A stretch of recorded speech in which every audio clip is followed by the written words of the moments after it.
歡迎收睇齋傾唔做，我係齋老味，今日有阿瑩。歡迎收睇齋傾唔做，我係阿瑩。係，我哋今日用英文廣播。係啊 ，We have an English guest today. Yes, Kate. English episode. Hi. Yeah, hi. Welcome, Kate. Here. You really don't want to see me try and do this in Cantonese. No.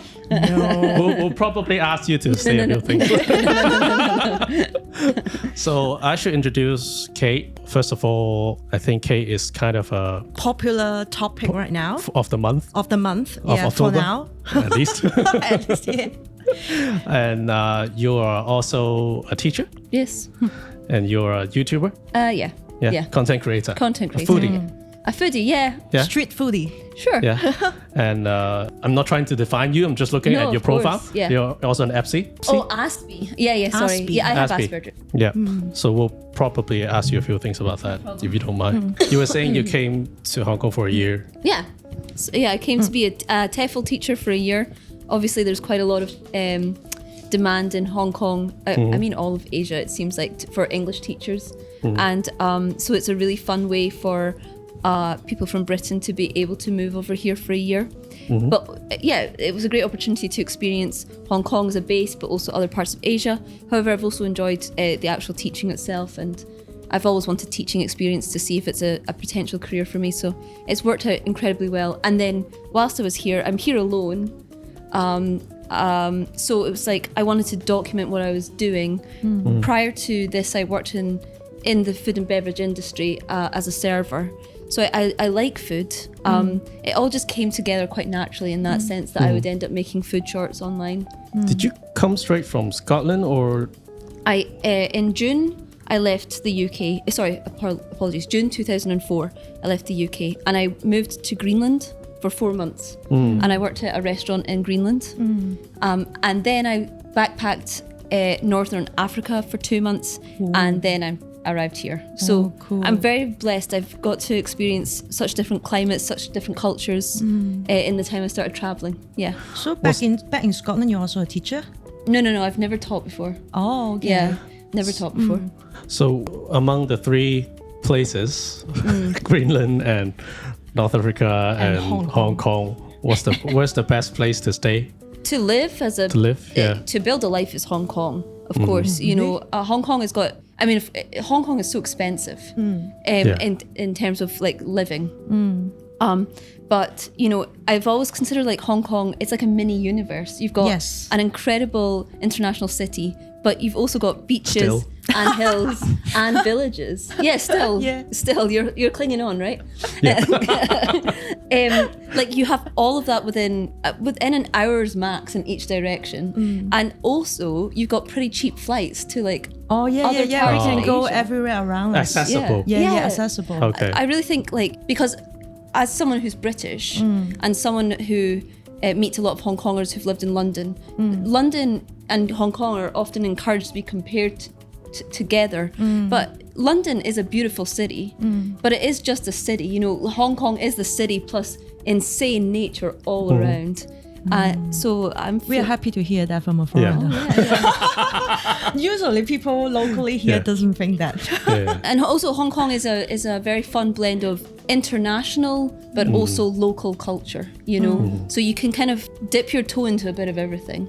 I think Hong Again, Kong's got it still. all. Yeah. Why did you say yes to him? Because you doesn't understand Cantonese and you don't know what his podcast about. But you're so brave. You're I so did send brave her to say some yes. examples. Okay.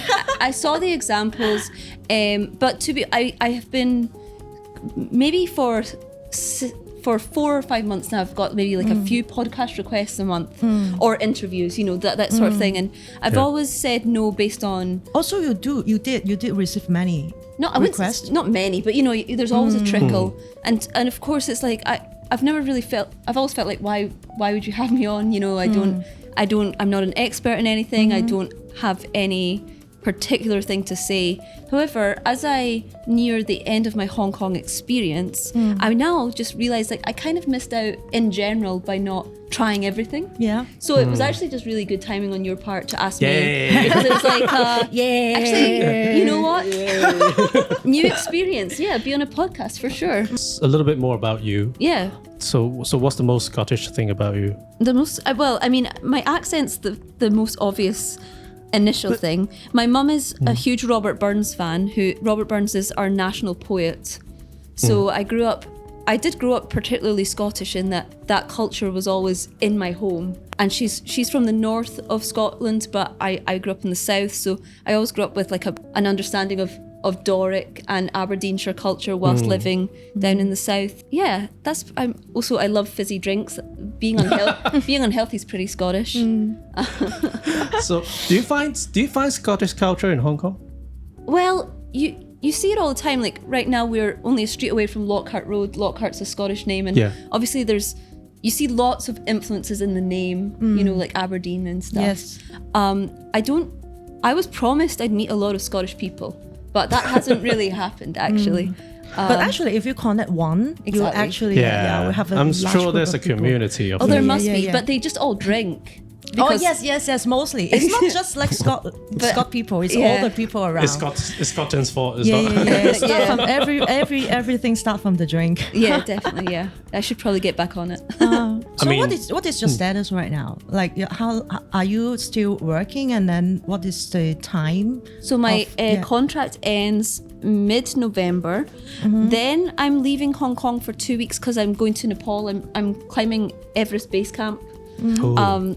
Cool. It should be really cool. I'm really excited. That was always in the plan. And then I'm returning to Hong Kong, but I don't know under what capacity. I just know I'm going to come back for 2 months. So December and January. I kind of want to I want to do videos full time for that 2 months. So I'm in the works of trying to figure out, should I message hostels and ask if I can work there in return for accommodation, or should I just rent a cheap place? I'll figure it out. It's kind of exciting. These 2 months of my life ahead of me are just all about trying new things and kind of giving life a proper shot, you know? So it sounds like you would like to base in Hong Kong and then like go everywhere. Yeah, my time in Hong Kong is, well, it's still 3 months away, but I do feel it's once I finish this job, and then I'll have that natural break of being in Nepal for 2 months. Once I come back, it is like the saying goodbye phase. I don't think Hong Kong is my home. I think, you know, I miss my family, but also, I don't know, maybe we have slightly different ideas or politically and things. Yeah. I think Hong Kong has been a wonderful experience for me, and I'm very grateful for it. It gave me everything I wanted. I wanted teaching experiences. I wanted to experience another culture. I wanted to live in a safe city. I wanted to experience wonderful food. Hong Kong has given me all of that. Inevitably, we have to talk about what happened. So, first of all, how are you holding up? It's all good. How are you feeling right now? Yeah, I feel fine. I experience emotions very intensely, but that means they kind of drain from me quite quickly. I get it all out at once. So I felt very emotional about the backlash that I received, but it's gone now. And I don't know, I think the internet has very short attention span. So I think it felt very stressful all at once, but then it also leaves all at once. So when that happened, because actually that incident is happening in Threads first, in Chinese, is someone sending it to you, like translate to you, or how do you know about that? Yeah, so I'm not on Threads, and it sounds like for the best. It doesn't sound like a nice place. Yeah. It's not for all of us. In case people don't know what happened at all, so Kate makes video where she interacts with the people in Hong Kong, local people in Hong Kong. And she rates food and all that. And when do you think you start getting all these more negative? I would first and foremostly, like, my content is food reviewing, but actually for me, whilst I do enjoy food and I do enjoy like that reviewing aspect, I sort of consider that more a structure around which I can kind of showcase Hong Kong more generally, and that's why the video doesn't just cut to me eating food and reviewing it. It's about like the experience of interacting, like the experience of finding new places. It's just like a little tiny snapshot of an ordinary day is what I'm kind of going for. But unfortunately, that's where all the controversy lies, essentially, because the more of an interaction you show, the more you leave it to be criticized, I suppose. So I posted a video of me eating a quail's, I'm so over it, you know what I mean? I've had to say it. I'm sorry, I'm making you say it, but yeah. A guy, a street vendor was selling quail's eggs. 鵪鶉蛋. I saw that guy. I saw that video. In TKO, yeah. I went to buy one. I offered to pay for the full portion, even though I only wanted to try one. And that's because I was going to then do a bunch of other food reviews. I don't want eggs in my bag, you know what I mean? He was very kind and he just gave me it for free. That came to bite me in the ass later. And then I tried the quail egg. And basically, as soon as I posted it, it performed very well from a views perspective. But within 2 hours, I was getting comments that were not, very quick, not typical. So of course you always get a few comments that aren't favorable, and that's just expected. But these were like very particular, saying, you're trying to steal from us. Oh, that was a tactic to get free food. And then also there was, I don't know, it did get quite nasty quite quick, you know, like, we don't want people like you here, like, when are you going to go home, etc. So I was reading these comments just before bed, and I was aware, like, this is not regular for me. Yes. So someone somewhere has shared something for this to come. But I just thought, tomorrow I post a new video. So, but then by the end of the next night, it was so many comments on so many of my old videos. And so that was actually the triggered video, and then people go back to review investigate other video, and then pick the points that they are not happy with. I honestly don't understand the source to this day. Like, has this been brewing for a while, but on forums I'm not aware of, or was this genuinely? So I don't know. Prior to that, you don't feel that you get a lot of negative Almost comments? none. Okay. Yeah. It's really starting from that. Really starting from that, yeah. So you're so shocked, and do you panic that night before sleep? On the Sunday, I was okay. Like, I didn't feel good. I was like, oh, this isn't a conversation I want to be part of. But it was just like, well, you know, tomorrow's a new day. By the end of Monday, I really had a sinking feeling. I'd lost a lot of followers, which sounds superficial to care about, but it means that something's going on, you know what I mean? And a lot of my comments were just like truly like kind of suggesting that I was racist, essentially, which obviously I'm not aspiring to be racist. I don't want people to feel that way about me. But also you're defensive because it's a horrible thing to be accused of. And I was also kind of aware, like, these people are now like investigating my general life. Yes, that was scary. Like a lot of comments like, she shouldn't be a teacher. And obviously, you know, I love being a teacher, but also like, why shouldn't I be a teacher? You know. So when that happened, you are the person that, I'll just leave that for a while, or you will just search for, do I have any other negative comments on other platforms or whatever? Actually, because I didn't know the source, I actually just wasn't in a position to investigate. It was only until the next night, the Tuesday night, I got told this is happening on Threads. So I made an account. Did you search your own name? And I searched my own name, and Google yourself. It was not nice, yeah. And I'm very grateful actually that I don't speak Cantonese in this instance, because it's like you know, obviously you have to Google Translate what's being said, and I think that softens what's being said a little bit. You're not feeling the full effect, and also because I don't fully know where these conversations are happening, I've kind of been saved from finding them. But yeah, by the end of Tuesday night, I was aware, like, lots of people are talking about me in a negative way. My work has been informed about me. An old employer back in the UK had been informed about me. Really? Yeah. Well, I mean, do you mind if I ask, when you say informed, like, how? Do they get an email or? Yeah, the HR at one place I worked in the UK got an email saying, just to make you aware, you might not want to hire this person again. You might want to be more careful with who you hire, because she's being a racist in Hong Kong. Is there a name or whatever? Do you, like, are these people named, or is it anonymous? Actually, my employer just sent me a WhatsApp saying, just to make you aware, I've got this email. I chose not to investigate that further. I maybe should ask him now that it's all calmed down, but whatever. But they're trying to warn you, right? They're not like... Oh, no, my UK employer was purely like, I hope you're okay. It's a supporting thing that she wants. Also, I was never going to go back to him anyway for a job, but you know, he was, as it happens, he was very nice. And yeah, just you never know. Like, if people search hard enough on my social media, they can find your family. Like once you're aware, like, oh, people are really digging into your life, it's quite scary. So do you have people in Hong Kong, friends supporting you or be with you when this? Yeah, because I've only been in Hong Kong for 10 months, and because I always arrived with the mindset I'm going to leave in a year, I'm very blessed that I have a lot of nice people in my life. I wouldn't say I have close friends, which is largely because I never sought that out, you know.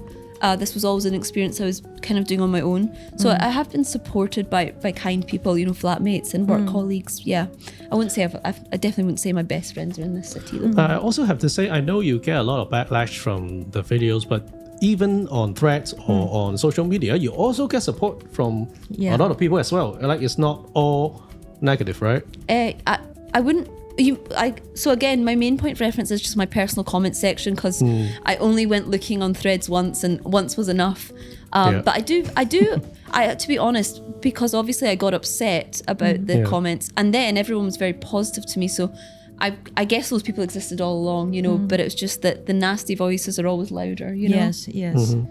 I know you made a video about it already, but do you mind if I ask precisely how did that affect your current job? Okay, so my current employer's details were posted on Threads. So it was like, this is where she works. And they also got some messages about me, presumably not very kind. And I was called into a meeting. Are they the parents? No. They've got it's got nothing to do with the parents. It's got like just that people doesn't really relate it. It's strangers, No, the parents are all very nice to me. A lot of them actually, prior to this, were watching my videos anyway. Sometimes kids, and this is like never encouraged by myself, but sometimes parents give snacks to kids to give to me. Oh, you know, so that I can review them and stuff. So definitely not the parents. No one that knew me was upset about me. It was all strangers. Yeah, so my work was informed, and obviously that was very stressful. I mean, I don't really want the two worlds to collide, even for positive reasons, you know what I mean? I'm a teacher, that's my actual job, and this is something I do for fun, that I'm trying to grow into something that I can maybe do as a job in the future, but they shouldn't be related. But at the very least, they shouldn't be related negatively, you know what I mean? So I was very stressed when my employer was contacted, definitely. But were there actual consequences to that? When I went into my employer, well, by then I'd been crying on the internet about it, so I think he had to approach things very carefully. But he was just saying, look, I've now had to look through all your videos, and I think you're okay, Kate. I don't. Okay, so they did. So that's a good thing. Yeah, definitely. Yeah, that's a good thing for you. Is that when you really feel the world, what it's like to be an influencer in Hong Kong? I mean, I don't know if it's a Hong Kong thing. I don't know. Like, I don't think it's I'm sure Hong Kong has its own particularities, but actually, like in the UK is very cancel culture heavy as well. America seems to be like it's definitely not just Hong Kong. This could have happened anywhere, and I think that was an important thing for me to figure out pretty quickly. It's like, well, you can hold a grudge against Hong Kong people if you like, but it's not really about them, actually. But I think I think one of the reasons it's your reply in your comments. Yeah, like, I shouldn't have done that. Yeah. Like if I have some haters comment, you just let them die down. Yeah. But you have been like replying, so they will like, oh, are you against my comment? And then I will fight back, and then this just start that and investigating for your whole life. Yeah, I've definitely learned that lesson as well. For me, you know, because it was a new experience, I sort of felt like a bit defensive, or sometimes it was like, oh, well, if I just explain this situation. But I don't think either of those things they work, don't even want the explanation, because they don't even they might not is your follower. No, they just pass by your wheels and then just say something, and then they left already. Exactly. They're not even your followers. Yeah, exactly. Yeah, lesson learned. A lot of lessons have been learned, and to be honest, from that perspective, it's not that bad a deal. Yeah. I mean, personally, I think it's never really about what you did. Yes. Like the act itself, right? Whether it's right or wrong. It sounds like people really care about it. but ultimately it's how they feel that you respond to it, like your attitude. Yes. Like they don't feel like you have. Many people do terrible stuff. But I think it's people feel like, okay, this person has a bad attitude towards whatever she did and she has no remorse or whatever, so they have to do something to, because the reason they gave is that they have to protect the children, right? As if they really care about the children somehow, whom they don't know, and they want to it's kind of a justice definitely to those people. And then she has reacted, so go. Yeah. We can do it together. So very silly. Again, not trying to make you feel bad, but of all the things that was said, what's the thing that makes you feel worst? I think the association that I'm a bad teacher is, I've worked very hard to be a good teacher. I love my kids so much, it's such a joy to be in a classroom with them and to have a personal relationship with them. So, on such unfounded claims, such unrelated things, even if I did make mistakes, the idea that means I can't teach phonics and I can't, make a kid feel safe in my classroom because, I accidentally didn't pay the right amount for a quail egg or because of, something else so minor. It was a very personal attack because it was like, this could jeopardize what I see in my future, which is that I'm a teacher and that I'm a good teacher. That was very stressful. Obviously, anything to do with, being racist or discriminatory doesn't feel good because, we obviously, thankfully, live in a world where that's such a serious word. We understand the weight of that. We want to do everything we can to avoid that. So to be in articles where there's the name Kate Barr and, racist, it's like, oof. But that is actually the most easiest reason for them to say you're wrong right now. And we also talked about that because we had a discussion with two guests about Mirror. Mirror, the boy group. Okay. Do you know that? No. Do you know them? No. No. Okay. You might get hate from that again. I'm just kidding. But what we're saying is the people who hate you actually consume your content the most. And then positive, they bring you views. Right?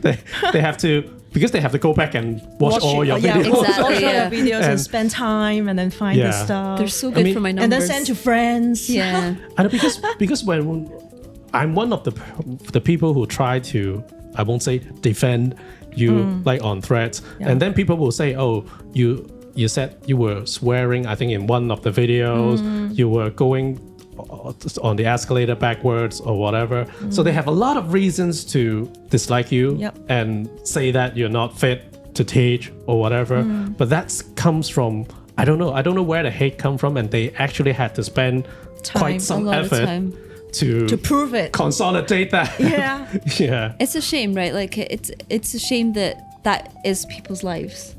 I mean, I know that sounds like a bitchy comment, but it's kind of true, right? It's a shame that some people, like, their night is just spent like looking through volumes and volumes of things purely for like what can be problematic here, when there's actually genuinely bad people in the world, right? Or genuinely bad content creators with malicious intention. You know what I mean? And then it's all curated and then it's talked about on social media all night. I mean, I wouldn't want that life. And I think more of us in society are kind of being sucked into that life because we spend so much time online. And actually, that's one of the things I really like about my videos, is that it gets me out the house. You know what I mean? And that it showcases the simple pleasures of just leaving the house. So I do feel, and I don't think this is Hong Kong. I just think this is the world nowadays. I do sort of feel bad for the fact that this in itself has become entertainment, micro-criticizing entertainment, what people say, turning that into discussion, turning that into an adrenaline rush. And then at the end, you will see it is not actually a gas, it is just two group of people like fighting each other. Oh, it's not about you. No, she's wrong. No, she's right. Yeah, it's not about you People anymore. just want to fight. I mean, it's also sad that for some reason people find the more negative stuff more entertaining, and it's also better for the algorithm. You know, when you're being mean. Maybe the idea of it feels fun, but if you actually had to sort of sit through the sit through me experiencing the consequences you'd feel horrible. I also think some of this culture just comes from the fact that because it's all so distant from the actual experience of what someone else is going through, like you can do it so casually that you don't even think about like, oh shit, what would it mean to lose a job? From the comfort of your... It would mean like suddenly I've no money, I've no career, I'm going to lose my house. Like, is that what I want because she didn't buy the quail egg? Like, but you don't have to experience that emotions. So I think a lot of the hate isn't even hate. It's just like you just like express that moment, that second. Whatever. I'm glad it's over. I do believe for now it's over. I Most think important is you think it's over, and then you can get over it, and then you can just move on to your dream of going somewhere else. Definitely. That's good. I think as well, like, it's even if it's not over, even if they're still bubbling somewhere, at least now it's over in terms of it was that initial impact that hits, so hard, and I won't have that again. Because even if it comes again, it's like, oh, okay, well, this is So it. did you feel anything when you're walking on the street, like after people... The first 2 days were horrible, because I would say I'm now at the stage where maybe like, so for example, today I was out all day and maybe 3 people asked for pictures, maybe 5 people. Oh, really? Yeah, you'd be surprised that even when you're just like a small creator, it's like if all of your content is consumed in one area, then if you are in that area, you're always...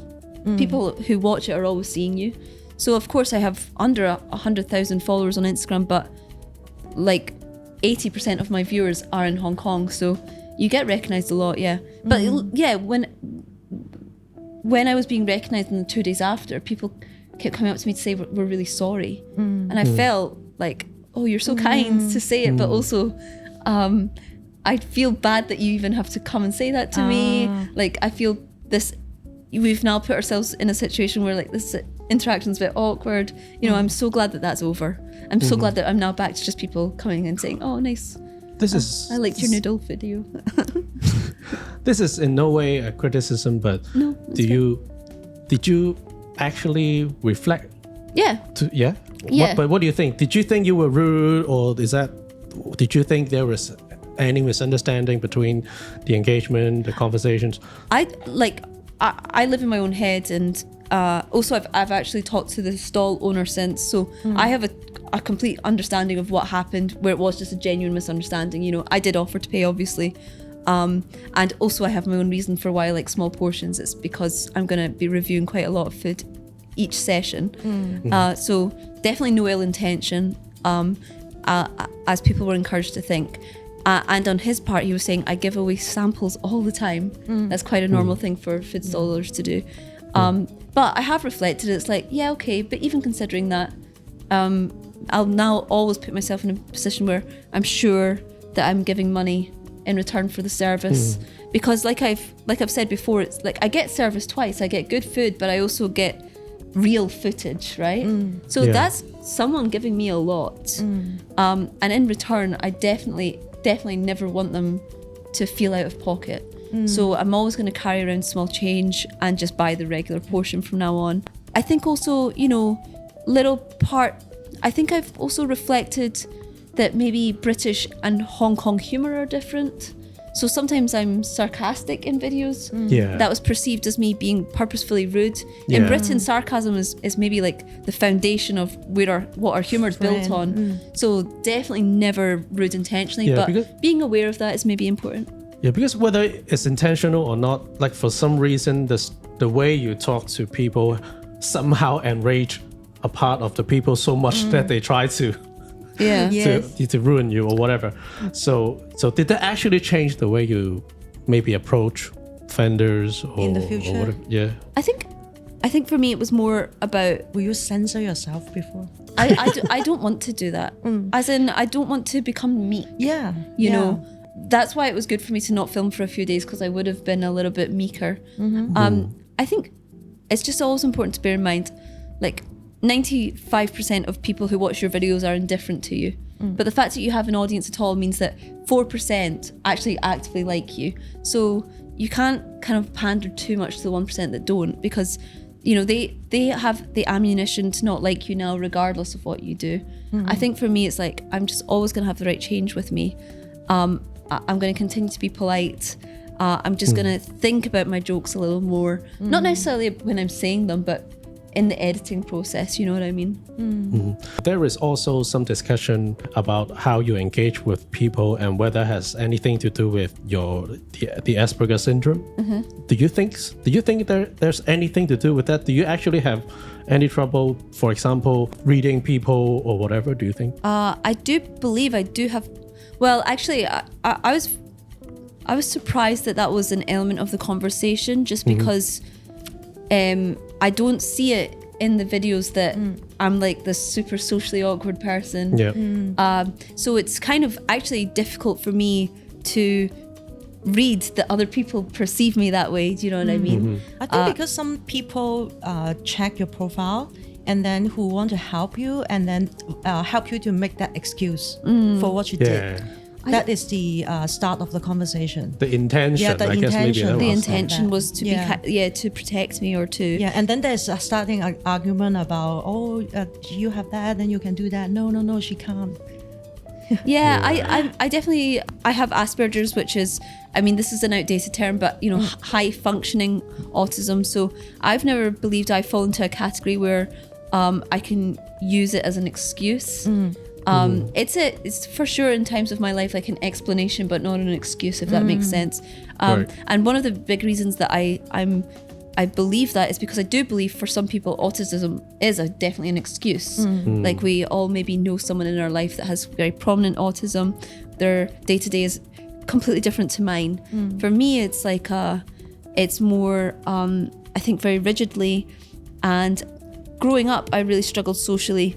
As someone who's now experienced a lot of life, I think I've kind of learned of ways to compensate for that, or just kind of a lot of people have learned how to be social for positive reasons, like they just found enjoying it at a young age, etc.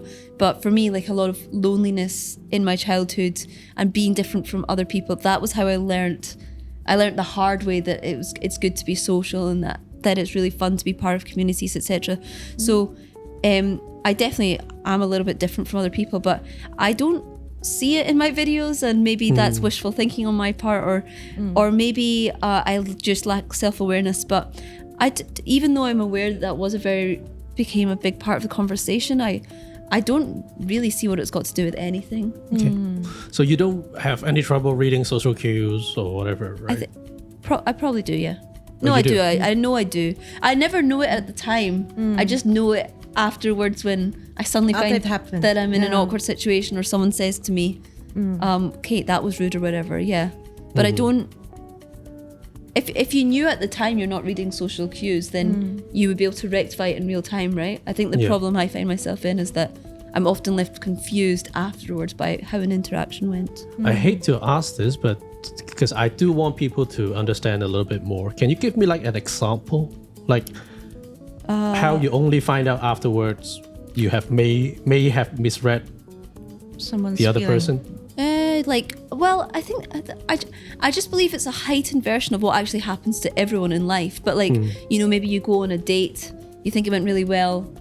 You're under the sincere impression, I will get a call back because it went really well, but it doesn't.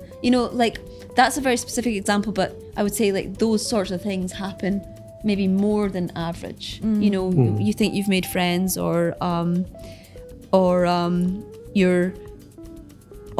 this has happened a lot less as I grew up, because I think I'm a lot better at my employment now, but there was quite a lot of jobs in my early 20s where I would suddenly get fired. And I was like, well, but where has this come from? And what's the reason?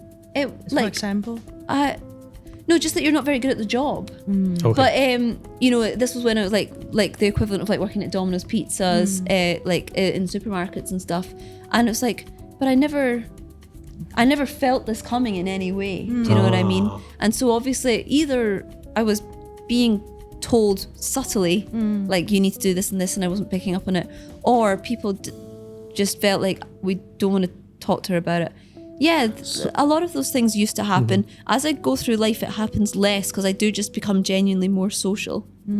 So what are the practical ways for you to maybe learn to pick up these social cues, or is there just again, like the video she's making?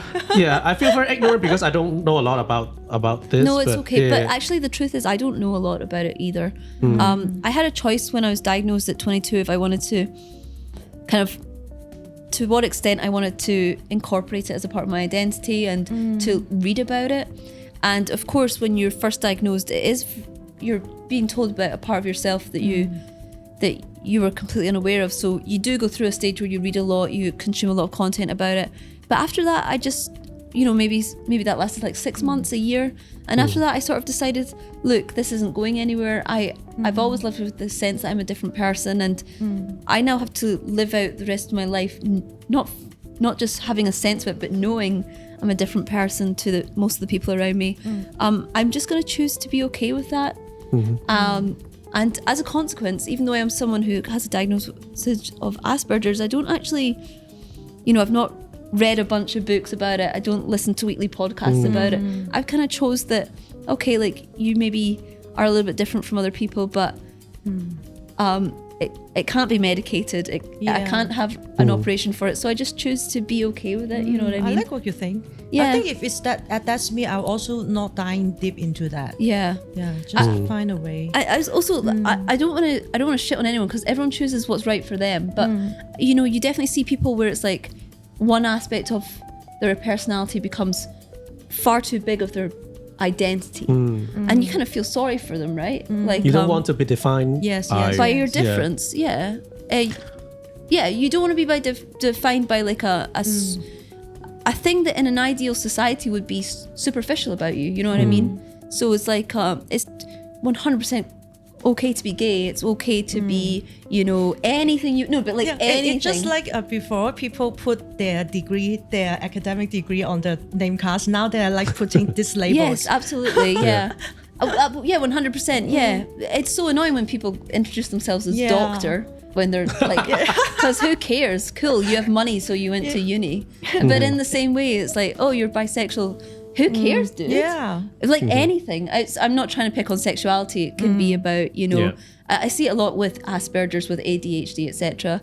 Okay, cool, you're neurodiverse. Like quite a few people are. But like, that's just one element of 1,000 of you. And you know what I mean? But I mean, because I wrote this down, but it sounds like it doesn't affect the way you approach being a teacher or being a content creator. No, it doesn't affect you. No. That's great. If there's one thing you want people to understand about Asperger's, is there anything? Oh, excellent question. I know you said you didn't read too much about it. But I should have thought about that question before. I should have, because the truth is, throughout my life, there's always been lots of misunderstandings where you do feel isolated at the end of it. I think, in my case, I'm very capable of being unkind and rude. Like, I know how to do it. You know what I mean? If you piss me off and then I'm in an emotional state, I can be malicious. Like, so that side of me exists, and I'm very talented at it. But like, if I'm not subtly rude intentionally ever, you know what I mean? Like, I don't do subtle digs. I don't do subtle disses or so. It's very unfortunate if you're considered a rude person on that level, because actually on that level I'm completely the opposite. I really just, everyone's got a tough life. I don't know much about what's going on with you. Well, nothing. We met today, right? I just want you to I don't want your day to be worse because you met me. I really hope whatever personal things are going in your life, like, you work through them, because everyone deserves that chance in life. So I'm definitely going through my day-to-day life trying to just be a nice person, and it really sucks but just because I think you deserve that, right? Like, I don't want to add to whatever's going on so needlessly. But unfortunately, sometimes with Asperger's, it's like the little interactions that are considered rude, when I think that's almost never the case. I think a lot of people with with autism or, you know, ADHD, something that makes you think differently from other people. It's like, as a consequence of that, you've actually gone through life feeling quite isolated and feeling, you know, the pressures of that isolation, it leads to a sort of anxiety, low mood, etc. So you're the opposite of aspiring to make people's lives difficult. You kind of have maybe more of an empathetic understanding than the average person, that it's nice to be nice. And I think it's a shame that through like a neurotypical lens, neurodiverse people are seen as rude. When, like I say, when I want to be rude and I put my mind to it, I'm perfectly capable. But in day-to-day interaction, Did anyone trigger you in Hong Kong yet? One or two, once or twice? No. Of course, I've this online instance, but actually, you know what? Hong Kong people are polite, I would say. On the Wow, surface. that's very different from how the world sees Hong Kong. We're all very good and controlling. This is so true. I hear all the time the stereotype, and I hear it from Hong Kongers. You guys are rude, and I'm kind of. But I don't for everyone. I don't experience that in my day-to-day life, I have to say. Not at all. Like, people are courteous in that, you know, we all share a space, but we share it in a nice way. Like, people aren't throwing litter. Like, if you accidentally bump into someone, like, we both apologize. Like, and then, you know, yeah, at my work, people are kind to me. On the MTR, people are kind to me. And yeah, I always hear about how Hong Kongers are rude. I just don't see it for myself. I think it's because from the eyes of, you know, visitors or tourists, it usually happens in a high stress, you know, busy restaurant from restaurant owner who doesn't really care about reputations. Yeah. So, you know, that happens. Actually, in the UK, there's a stereotype that if you go to like Chinatown or Chinese restaurants, you don't get good service. Yeah. So you get wonderful food. Yes. But the service And speed. Yeah, and speed. You Yeah. have to quick. But the service isn't. Order quick, eat quick, go Yeah. quick. Yeah. And I don't think that's true like in like small towns where there's like one Chinese establishment, you know, like but in the big cities that is a stereotype. But yeah. you're so lucky that you haven't pumped into any that kind of restaurant that you ask them for a little and then that boss will get out. Yeah, I've Yeah, not because had that it. do happens to us Yeah, too. yeah, that happens to us all the time. Yeah, maybe I've just been very lucky. Yeah. Yeah, because I mean, again, I don't want to dwell on this, but I mean, the cultural differences is also Yeah. part of the conversation, right? Yeah, definitely. And do you think that's part of it? Like, Yeah, 100%, of course. Yeah. And I signed up for that. Like, you know, I chose to be in a different culture, and I chose that because I wanted the challenge. So now I've got the challenge, you know what I mean? Yeah, there's definitely cultural differences. yeah, because Even though this is an Yeah. East meets West kind of place, and Yeah. I'm, you know, from the West, like, I'm still competing with the fact that not all Western things here are the same as my Western, and also there's this new Eastern element. So, yeah, yeah. because I also read some of the comments, and I think you also put it on your stories, and because people are kind of saying, oh, it's, you know, typical white people Yeah. doing stupid things in Hong Kong, but I was like, but she's white. Like, I mean, of course you're not from here. Like, yeah, I'm not Yeah, from here. she's just doing stupid things, but you're watching. But you guys are watching. Oh. Yeah. Yeah, I'm not from here. I'm not staying long enough to be assimilated, essentially. You know what I mean? I'm here for 1 year, so I'm always going to be an outsider. But I don't know, like, that was kind of the point of the videos in a large way. It's like, this is through Yeah. the lens of an outsider. So I was never claiming to, you know, be a local. And honestly, if there's no conflict or whatever, people won't even notice you by Yes. now. We won't be talking about this Yes. at all. We are talking because there are some cultural differences Yes. Yeah. which led to the whole incident. Yeah, Yeah. definitely. And, But yeah. I don't know. I honestly, I would say it's 90% over. Within a week, it's 100% over. I just think this is the modern world of being online. I think everyone has this moment. I'm Yeah. sure if it's not come for you already, it will come for you. It's just it's become its own. Yeah. So I produce short form on Instagram, short form content. That in itself is quite new entertainment to the world, right? Because it's a step away from traditional media. Yes. But the new step away from that is like that your entertainment comes from commenting on the content.